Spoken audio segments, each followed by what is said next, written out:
그들이 무덤 사이에 앉으며 은밀한 처소에서 밤을 지내며 돼지고기를 먹으며 가증한 것들의 국을 그릇에 담으면서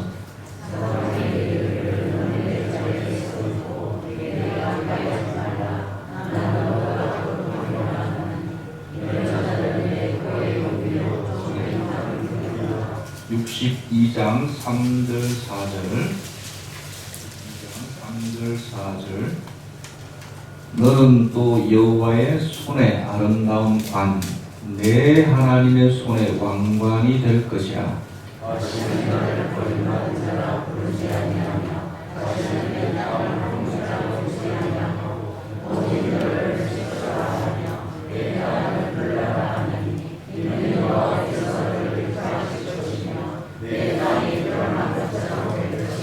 마지막으로 66장 2절에서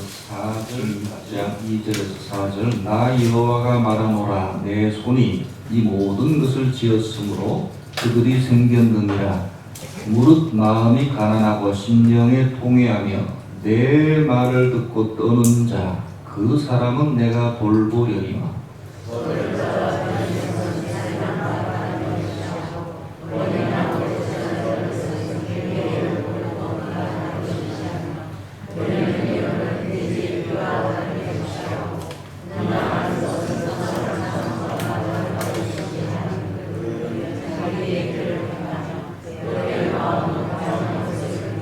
같이 읽겠습니다. 나 또한 유혹을 그들에게 택하여 주며 그들이 무서워하는 것을 그들에게 임하게 하리니 이는 내가 불러도 대답하는 자가 없으며 내가 말하여도 그들이 듣지 않고 오직 나의 목전에서 악을 행하며 내가 기뻐하지 아니하는 것을 택하였습니다 하시니라. 아멘. 이사야서를 기록한 분은 이사야 선지자입니다. 물론 성경은 성경께서 원저자지만 사람의 손을 빌어서 기록을 했습니다. 이사야 선지자는 선지자로 부름받기 전에 태생이 참 좋습니다. 많은 선지자들이 그 전직이 참 화려한데요. 어떤 사람은 그냥 일반 농부였다가 선지자로 부름받은 사람도 있고 제사장이었다가 부름받은 사람도 있고 전직이 참 화려한데 다 다른데 특히 이사야는 가물이 참 좋았습니다. 요즘 말로 말하면 금수저 정도 됩니다. 유다왕 우시야의 사촌으로 태어났습니다. 그러니까 거의 뭐 왕자나 다름없을 정도로니까 아주 그냥 뭐 금수저가 아니네요. 완전히 더 좋은 수저를 타고 태어났습니다. 특권을 누리고 살았다는 겁니다. 마치 모세처럼요. 그러나 평안히 잘 살 수 있었음에도 불구하고 하나님께 사로잡혀가지고 그 비교적 어린 나이에 하나님께 사로잡혀서 모든 안락한 지를 던져버리고 하나님의 말씀을 전하는 선지자의 사명을 감당했습니다. 마치 중세시대에 성 프란시스 수도원 운동의 참 거지처럼 청빈한 삶의 수도원도 크게 두 파가 있거든요. 화려한 수도원도 있지만 성 프란시스는 아주 가난하고 청빈하고 평생을 단벌로 살면서 이런 진정한 수도원 운동을 일으킨 사람, 이분도 전직은 참 부자였습니다. 부자지로 태어났는데 20세 초까지 방탕한 삶을 살던 그는 역시 하나님 말씀을 통해서 깨달음을 얻고 그때부터 가난한 자들과 거지들 위해 평생을 살기로 결단합니다. 많은 반대에도 불구하고 뜻을 꺾지 않은 프란시스는 마침내 수도사가 되었고 프란치스코 수도원을 창설한 인물이 되었습니다.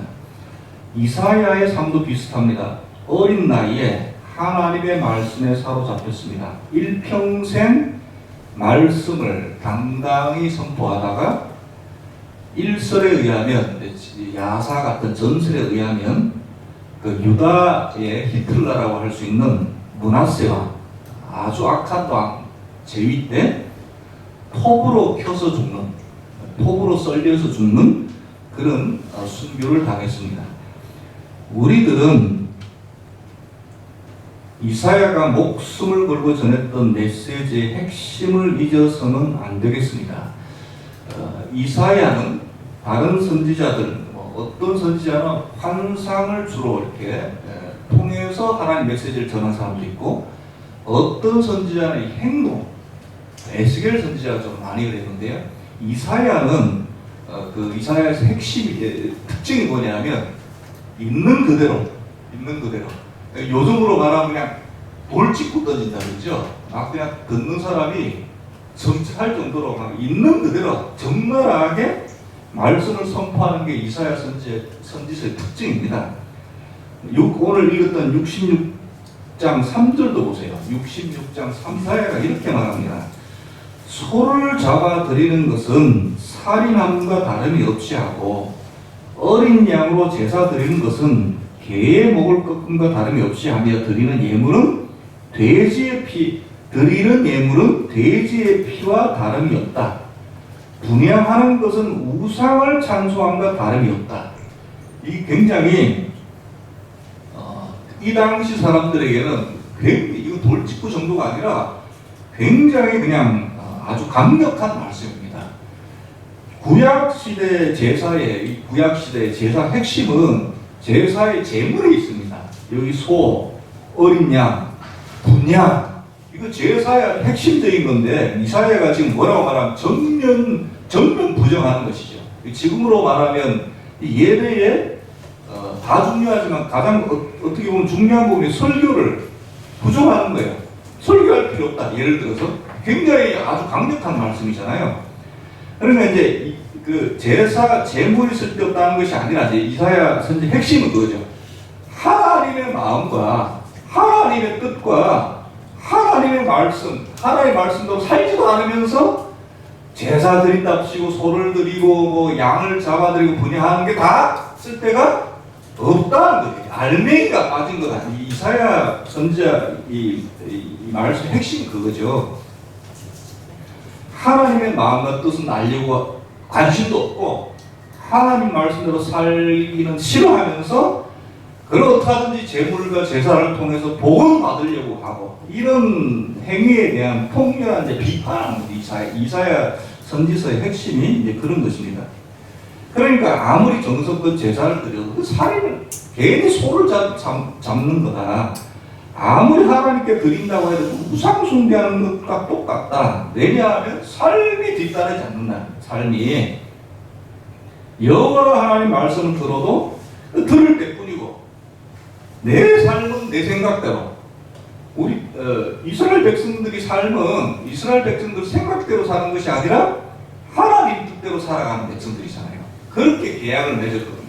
모세 때 시내산에서 하나님 뜻대로 살도록, 너 가나안 땅에 들어가면 내가 증거한 방법대로 살아야지, 그 지방 사람들 풍속을 따르지 말고 통혼하지 말고 오죽에서는 다 죽여라, 이렇게 심하게 말을 할 정도로 그렇게 살아라. 이것이 이제 하나님 백성의 뜻인데, 이스라엘 백성들은 안 그랬어요. 하나님 뜻이 아니라 자기 생각대로 자기 원하는 대로 살면서 또 예배는 제사는 제사대로 드려요. 그러니까 이사야 선지자가 보기에 이거는 아니다. 66장 2절에 거기 중간 이하에 이것이 어떻게 보면 이제 오늘 말씀 핵심이라고 할 수 있는데요. 무릇 마음이 가난하고, 찾으셨나요? 66장 2절 중간에 무릇 마음이 가난하고 심령에 통회하며, 그 다음에 내 말을 듣고 떠는 자, 그 사람은 내가 돌보겠다. 이것이 이제 핵심이죠. 핵심. 내 말을 듣고 떠는 자, 그 사람은 내가 돌보려니와, 이런 말은 지금 이스라엘 백성들이 하나님 말씀 듣고 어떻게 한다는 거예요? 도무지 떨기는커녕 전혀 하나님 말씀 들어도 그냥 한쪽 귀로 듣고, 원래는 이 양쪽 귀로 듣고 이 말씀이 어디로 내려가야 돼요? 이 마음으로 내려가서 어이구야 덜컥 하나님 말씀대로 안 살아. 이게 돼야 되는데 그게 아니라 하나님 말씀 듣고 한 귀로 듣고 한 귀로 그냥 흘러나가고 전혀 뭐 말씀 듣고 떨고 이 도무지 떨지 않는다는 거예요. 하나님 말씀 들어도 그냥 맨날 하시는 말씀이지 듣던 말씀이네. 두렵게 말씀을 두렵게 생각하지 않는다는 이스라엘 백성들이. 그러니까 아무리 제사를 드려도 이사야 선지자 왈 그거는 살인행위나 우상 숭배와 다름이 없다 이렇게 아주 직접적으로 꼬집죠. 직접적으로 빙빙 돌려서도 이야기를 하고 여기에 끝나지 않습니다. 여기 4절 말씀에 보면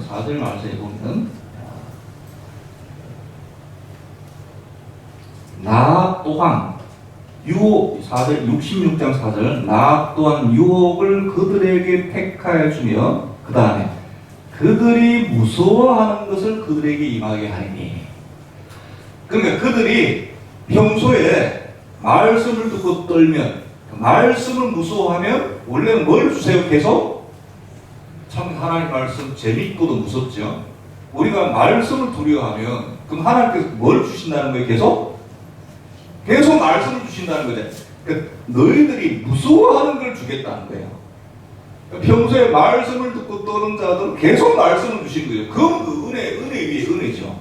은혜 위에 은혜로라. 그런데 이스라엘 백성들은 아까 뭐라 그랬어요? 말씀을 듣고 한 귀로 듣고 전혀 안 무서워요. 뭘 무서워합니까? 하나님은 참 그 사람 중심을 보시잖아요. 겉으로 아무리 종교 행위를 해도 이 중심을 보시니까 그들이 무서워하는 것을 내려주겠다. 참 이것이 날카로운 말씀입니다. 그들이 무서워하는 건 뭡니까? 이 당시에 이스라엘 백성들이 정말 두려워했던 것은 뭐죠? 이 세상에서 이 당시 사람들 이 세상에서 잘 먹고 잘 살지 못하는 것, 그걸 두려워했어요. 지금 복 받지 못하는 것, 이걸 무서워했단 말이에요. 원래는 뭘 무서워해야 되는데? 하나님 백성이니까 원래는 뭘 무서워해야 되는데요? 하나님 말씀을요. 누구를 두려워해야 돼요? 여호와 하나님을 두려워해야 되는데 그것이 아니라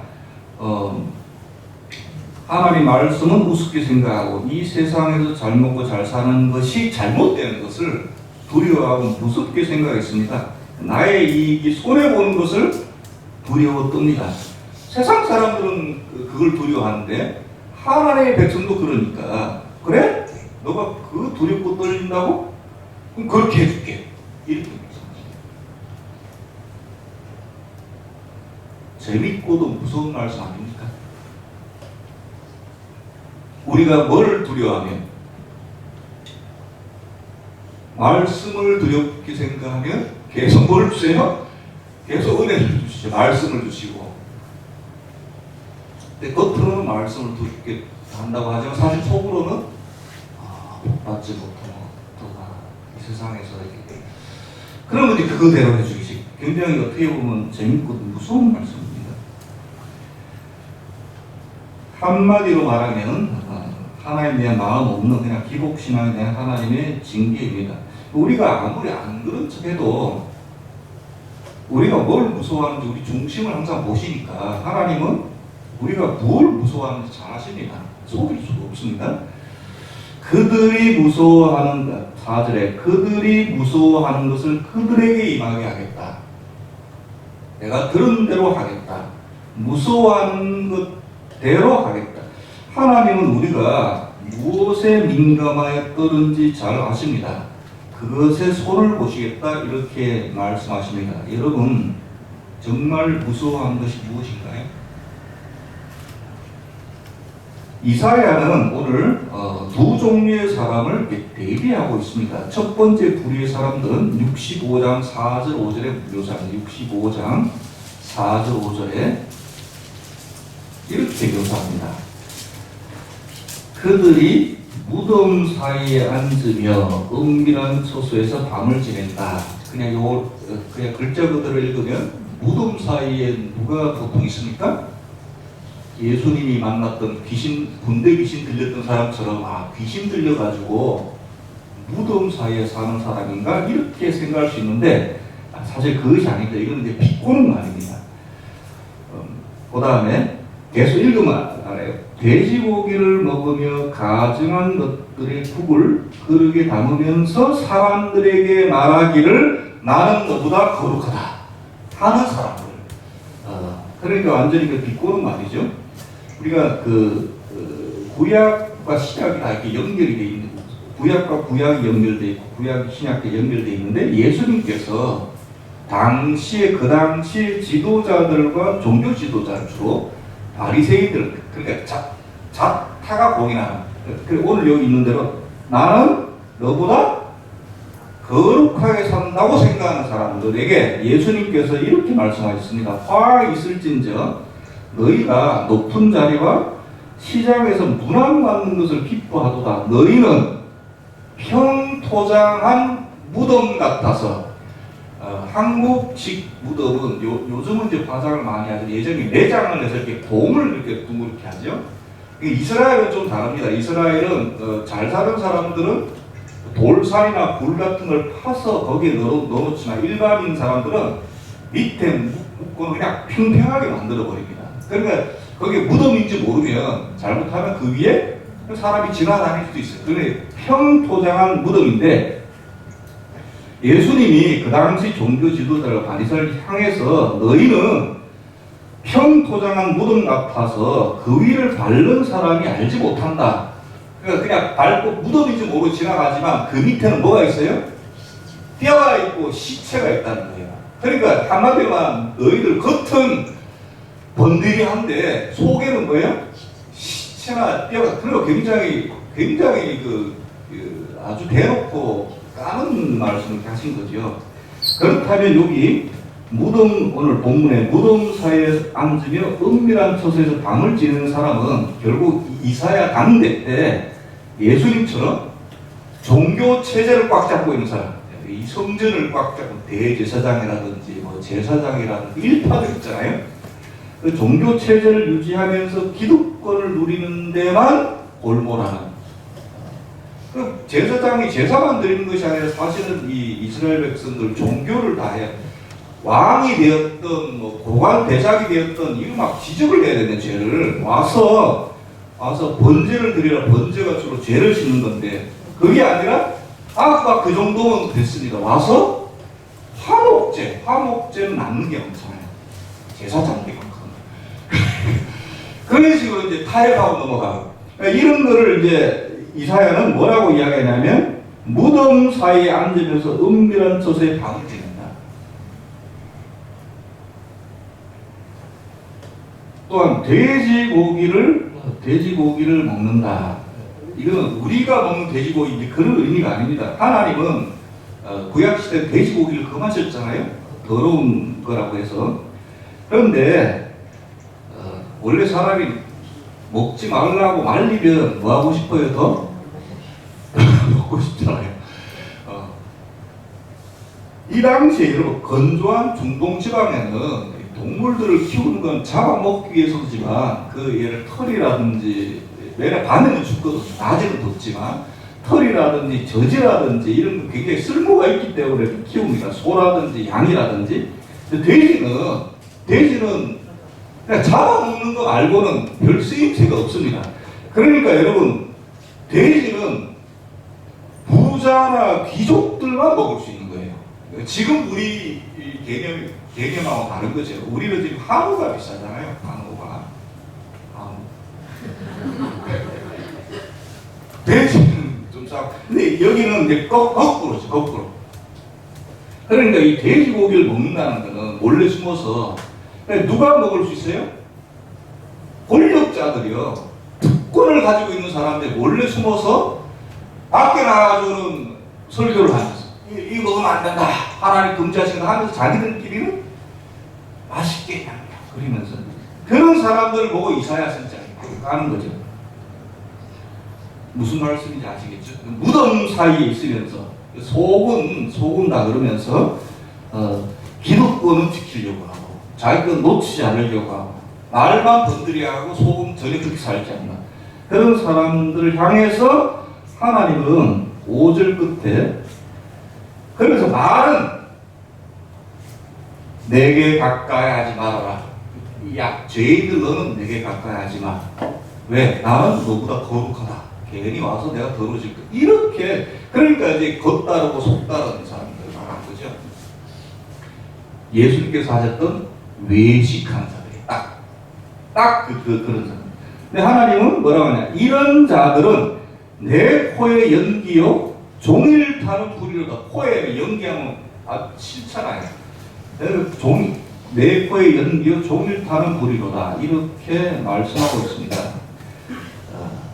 6절에 읽지 않았잖아요. 내가 잠잠하지 아니하고 반드시 보응하되 그들의 품에 보응하리로다. 이 품이라는 건 몸의 중심이 되는데 가슴인데 치명적인 증거를 가하시겠다. 이렇게 말씀하고 있습니다. 다시 정리하면 오직 복만을 위해서 겉으로만 하나님을 섬기는 기복신앙. 그 다음에 너와는 달라. 나는 내가 더 거룩해. 이런 선민의식. 이것을 하나님께서 싫어하신다. 이렇게 이사야는 대놓고 돌직구를 던지고 있습니다.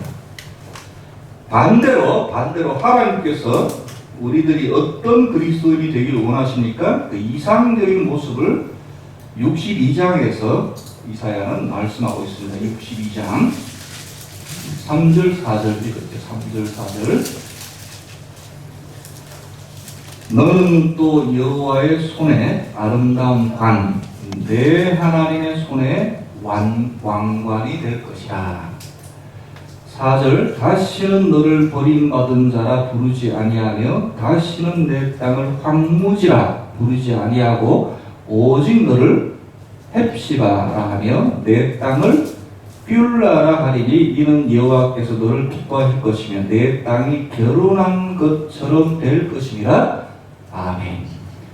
여러분 이 배경은 잘 모르시지만 헵시바, 뷸라 이건 많이 들은 단어죠. 이사야에 나오는 단어인데 헵시바, 뷸라 이렇게 부르십니다. 여기 여러분 성경에 보면 헵시바에 이렇게 번호가 조그마한 번호로 붙어 있잖아요. 저는 2번 붙어 있고 뷸라는 3번 붙어 있는데 여러분의 성경 거기 밑에 각주를 보라는 뜻이거든요. 그 각주 한번 쭉 보세요. 헵시바는 무슨 뜻이에요? 나의 기쁨이 나라는 것은 여호와 하나님을 말하고 그에게 있다는 이스라엘 백성들을 말합니다. 지금으로 말하면 우리 주님이 우리를 향해서 내 기쁨이 너에게 있다 이렇게 말씀하십니다. 헵시바라는 뜻이고 뷸라라고 해요. 여기 발음이 좀 어렵죠. 뿔이 아니라 이 머리 뿔이 아니라 뷸입니다. 뷸라 뜻은 결혼한 여자. 누구랑 결혼했어요? 우리는 누구랑 결혼했어요? 세상 아니고요. 우리 누구랑 결혼했어요? 하나님, 예수님과 결혼한 여자를 뷸라 이렇게 이야기합니다.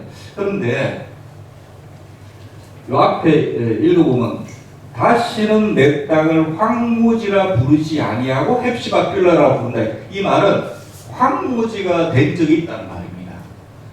그러니까 이 결혼한 여자라는 것은 한번 이혼을 당했는데 좋은이 아닙니다. 이혼을 황무지 망했어. 이혼 당한 여자. 그런데 그래도 하나님이 끝까지 사랑하셔서 다시 뭐예요? 다시 불러서 결혼하셨다는 뜻입니다. 그러니까 어떻게 보면 더 은혜스러운 거죠. 은혜스러운. 다시 결혼한 여자를 뜻합니다. 이 뷸라라는 게. 그러니까 이사야는 미래에 이사야 다른 곳에 보면 이렇게 예언을 하잖아요. 이스라엘 백성들이 죄악으로 인해서 누구한테 사로잡혀가요? 바벨론에게 사로잡혀간다. 이사야가 그렇게 예언하지 않습니까? 바벨론으로 포로로 끌려갈 것을 내다보고 있습니다. 근데 그것뿐만이 아니라 그러니까 포로로 잡혀가면서 이스라엘을 완전히 망하고 황무지가 되고 더 이상 이제 희망이 없는데 이사야는 그 뒤도 또 깨뜨려보죠.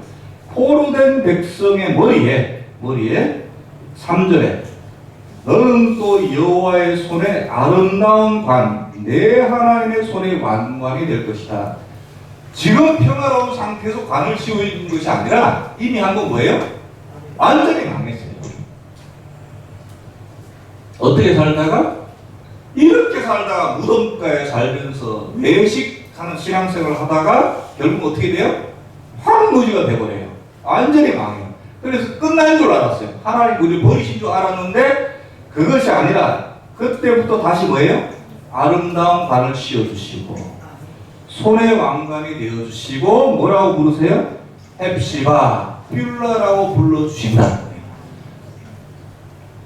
지금 상황이 아니라 망한 다음에 성도는 하나님의 아내 뷸라가 결혼한 여자였잖아요.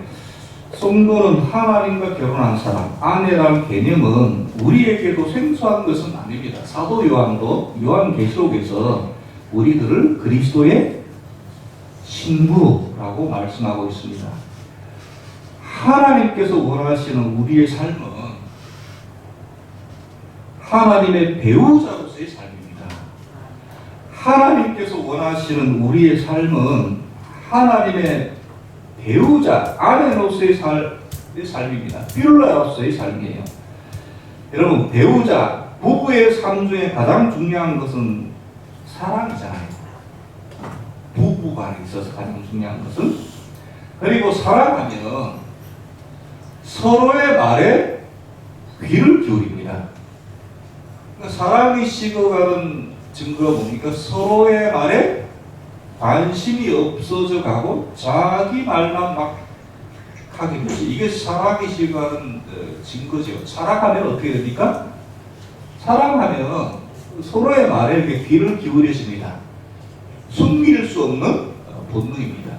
그거를 오늘 성경은 내 말을 듣고 뭐 하는 자? 떠는 자라고 표현합니다. 신부가 신랑을 사랑하기 신랑이 하는 말을 듣죠. 귀 기울여 듣죠. 신랑이 좋아하는 거, 신랑이 싫어하는 거 그대로 하려고 노력하고 쉽게 말하면 이제 그런 삶인 거죠. 사랑하지 않은 채. 그런데 요즘도 많은 좀 부부가 그렇다는 이야기를 세상 여러분 말고 세상 부부들이 그냥 살고 헤어지면 너무 서로가 너무 어렵고 힘들고 이러니까 그냥 살기는 사는데 같은 침대에 각 방을 여러분 잘 모르시지만 세상 사람들 많이 되게 막 쓰는 사람도 막 그냥 죽지 못해 자녀들이 이제 시집장 갈 때까지 기다린다. 그러면서 이렇게 사는 거예요. 여러분 사랑하지 않은 채 사랑이 식은 채 그 체제를 유지하려면 많은 규칙들이 생기게 되어 있습니다. 사랑하면 규칙이 필요 없죠. 얼굴만 봐도 좋고 한데 근데 이게 이제 얼굴을 보기 싫고 뭐 살긴 살아야 되고 하는 게 지켜야 될 규칙들이 자꾸 늘어나는 거예요. 그러니까 여러분 가정이고 교회고 사회고 마찬가지입니다. 특히 이 교회에서 규칙들은 하나님의 법이라면서 어기면 하나님께 벌 받는다는 조건들이 은연중에 붙잖아요. 이 모든 규칙들이 사람을 규제하고 답답하게 만드는 울타리가 되는 거예요. 종교적인 울타리. 그래서 여러분 기독교의 역사는 종교 지도자들은 울타리를 열심히 세우고 반대로 하나님은 사람을 보내서 그 외식적인 울타리를 막 부수고 이사야도 마찬가지. 이사야도 막 외식. 그리고 얼마나 심하게 말하면 소를 죽이는 것은 살인하는 거 다름이 없고 분양하는 건 우상숭배다. 근데 이거는 종교적 울타리를 깨부수는 거죠. 모세를 통해 울타리에 갇혀 있었던 노예 이스라엘 백성들을 하나님의 사랑으로 구원하셨습니다. 하나님의 사랑으로 가득한 나라를 세우려고 하셨습니다. 그런데 하나님을 사랑하지 않은 채 하나님께 복만을 구하게 되니까 자꾸 규칙들이 생기는 거예요. 그 율법이라는 이름으로 이렇게 하면 벌 받고 이렇게 하면 되고 저렇게 하면 안 된다. 600가지가 넘는 여러 조항들. 이사야는 결국 그 울타리를 무너뜨리다가 결국은 톱을 토백혀서 죽음을 당했습니다. 참다 못하셔가지고 하나님은 울타리를 아예 걷어치우고 다른 나라로, 북이스라엘은 아수르로, 남유다는 바벨론으로 다 포로로 잡아가셨잖아요. 그래도 불쌍하고 사랑하셔서 오늘 헵시바, 빌라처럼 다시 불러서 하나님 신부로 삼으시고 지극한 사랑을 가르치시려고 하셨습니다. 세월이 흘렀습니다. 이제 세월이 흘렀습니다. 근데 다시 울타리를 세우는 거예요. 다시 종교 지도자. 어느 때보다 견고하게 세워졌습니다. 그때 예수님께서 오셨습니다. 예수님은 사랑으로 보혈로 그들의 울타리를 깨부수려고 하는데, 그러나 그들은 예수님을 십자가에 못 박아 버리셨습니다. 그러나 예수님은 부활하셨고 기독교가 시작되었습니다. 여러분, 기독교 역사를 한번 보세요. 다 울타리를 세우고 깨부수고 진정한 사랑의 의미를 수면 위에 올리고, 그렇게 기뻐하다가 세월이 지나가니까 다시금 여러 규칙들이 세우고 또 울타리가 세워지고 다시금 개혁자들 보입니다. 교회가 시작되었는데 가장 어대스러운 시간이 지나니까 정말 그때 사람들이 또 울타리를 치기 시작했습니다. 그것이 교황체제잖아요. 무려 1000년 동안. 그때 얼마나 울타리를 높이 쳤던지 사람이 숨통을 누르고 하늘을 가렸기에 중세 암흑기라고 불렀습니다. 그래서 종교개혁자들이, 루터며 칼빈이며 종교개혁자들이 또 그 울타리를 부수고 거기서부터 진정한 의미를, 오직 성경, 오직 믿음의 교리를 딱 끄집어내서 앞으로 가져왔지요. 그것이 뭐예요? 개신교잖아요. 개신교. 처음에는 겉껍질만, 규칙만 남은 것이 천주교였고, 우리 개신교는 그렇지 않았습니다. 근데 이게 세월이 지나가고 또 200년, 300년, 400년, 500년이 지나가니까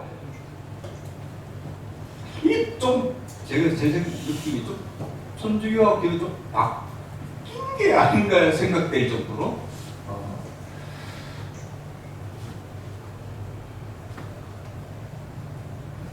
종교 지도자들은, 저도 종교 지도자지만 또다시 열심히 울타리를 치기 시작했습니다. 여러분 잘 들으시기 바랍니다. 전도, 봉사, 11조, 주일 성도, 예배당 건축 다 은혜스러운 것, 좋은 것이지요. 그러나 저와 여러분 마음속에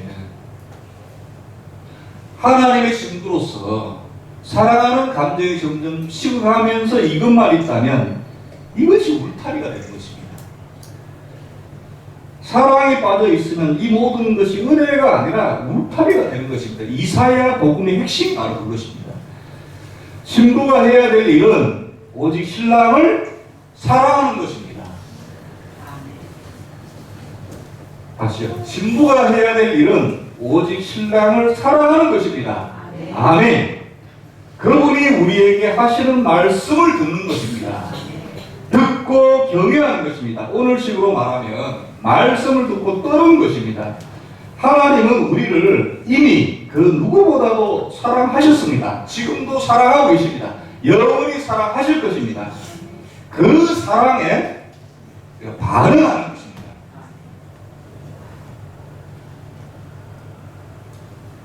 하나님의 사랑에 반응하는 사람을 오늘 성경은 이렇게 묘사하고 있습니다. 다시 보시겠습니다. 66장 2절.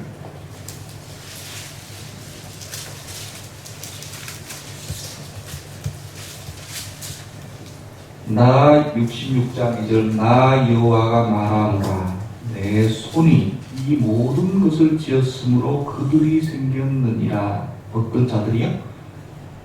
무릇 마음이 가난하고 심령에 통회하며.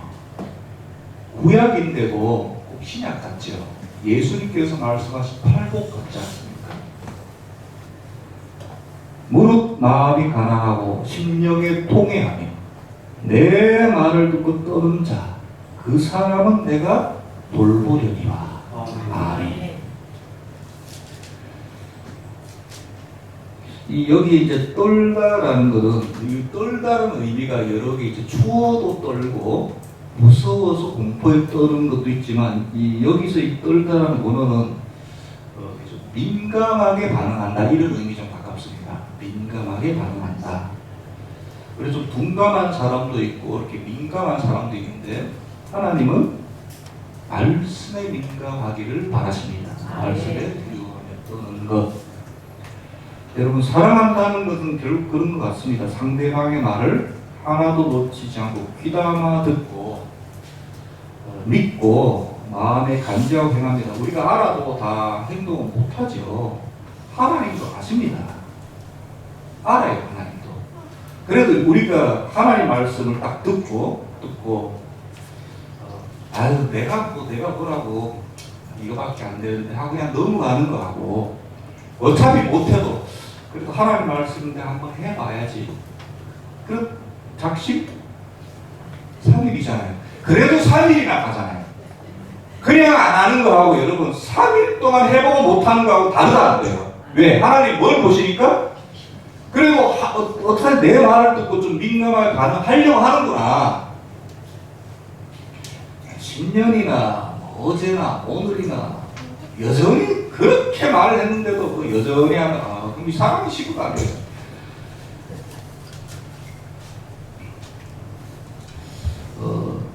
우리가 소를 키울 때 사실 울타리가 필요합니다. 한국적인 상황에서는 이 소를 키우면 울타리가 필요한데요. 그 소 읽고 외양간 고친다는 말이 있잖아요. 외양간은 그 문이고 그 외양간만 있는 것이 아니라 소가 나오고 들어오고 이게 이 풀 뜯어보는 이게 이제 저기 울타리가 필요한데 이게 호주 같은 나라 있잖아요. 미국 같은 나라는 땅이 얼마나 넓은지 이게 울타리 값이 감당이 안 되는 거예요. 여러분 상상이 잘 안 가시잖아요. 우리는 농약을 이렇게 뿌릴 때 거기를 비행기로 뿌리는 나라니까. 그러면 어떻게 하나 샘을 만듭니다. 샘. 울타리를 치는 게 아니라 샘을 만들어요. 그러면 소가 어디 갔다가도 결국 뭘 해야 돼요? 물을 먹어야 되니까 결국 샘 주위에 이렇게 몰려든다는 거예요. 그것도 지혜죠. 설사 멀리 갔다고 해도 반드시 돌아옵니다. 여러분 하나님은 우리에게 영원한 생물이 되십니다. 그분을 중심에 모시면 울타리는 자연히 거칩니다. 필요가 없습니다.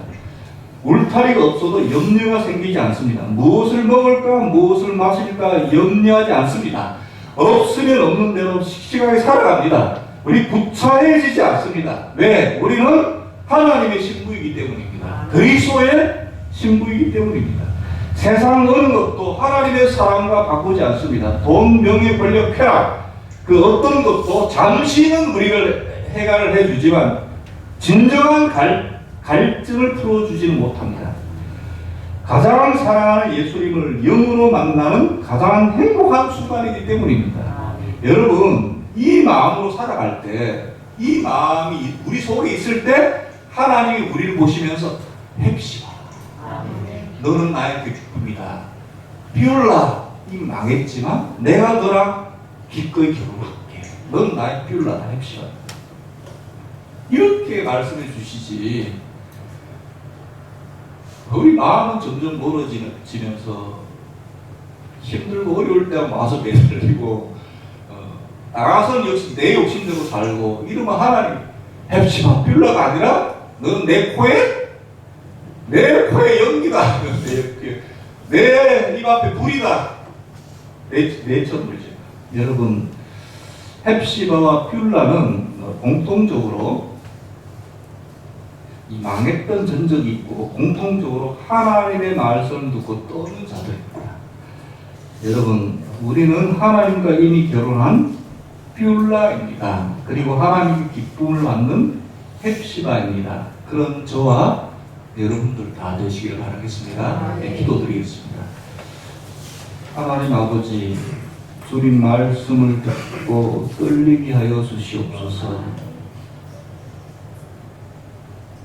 내 마음속에 날카로운 심령을 찔러 쪼개는 그런 귀한 말씀을 우리 마음속에 담고 말씀을 사모하며 주 하나님을 경외하고 주님과 함께 내 환경 어떨지라도 살아갈 수 있는 헵시가 뷸라가 될 수 있도록 인도. 그러나 하나님 아버지, 우리에게 필요한 것 다 아시죠? 아버지께서 신랑 되신다고 하셨사오니 내 주변에 어려운 것들은 신랑께서 다 막아주시고 해결해 주시고 다 뚫어주시며 피워주시옵소서. 우리는 오직 주님 사랑하는 것만 하겠습니다. 주님만 바라보겠습니다. 주님께서 우리의 어려움과 재난과 여러 가지 공포와 여러 가지 힘든 것, 마음에 원통한 것, 마음에 괴로운 것, 주님께서 다 아시오니 주님께서 풀어주시고 위로하여 주시옵시며 우리 마음을 토닥거려 주실 줄로 믿습니다. 이 말씀 붙들고 살아가는 저들, 주님 싫어하신다는 내치는 자들이 되지 않도록 헵시가 되고 뷸라 될 수 있도록 주님 인도하여 주시옵소서. 예수 그리스도 이름으로 기도드렸사옵나이다.